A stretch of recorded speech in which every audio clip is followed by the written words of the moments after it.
Ba't ang nangyari, a barrage of questions, that's why I'm asking. Bakit natin ginawa yun earlier? Are we not already respecting a tradition well kept by this House? Respect tradition. Hindi nga, pinagtatanong mo siya eh. Meron pang tradition with respect to the office of the President, Vice President. Wala na pinagtatanong siya sa kanya eh. This question never happened before. That is the one I'm explaining to you.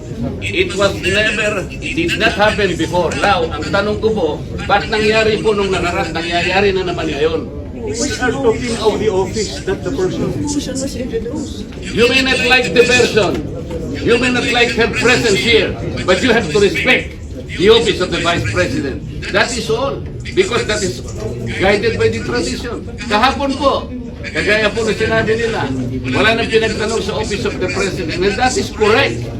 That is in line with that tradition. Ngayon po, kung ang tinatanong ko ngayon, are we discarding the tradition?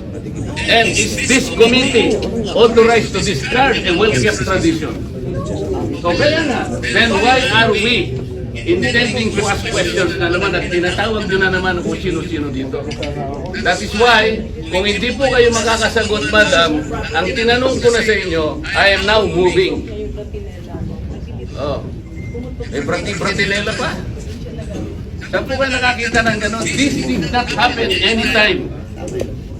Pang-labing isang taong ko na po ito. Alam nyo, Madam Stella, I was already here when the Vice President was Noli Di Castro, when the Vice President was Binay, when the Vice President... But you were also here in the last hearing. No motion was introduced.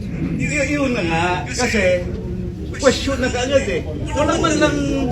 You can read the records. No, he did not introduce. Hindi, nag-motion siya ngayon.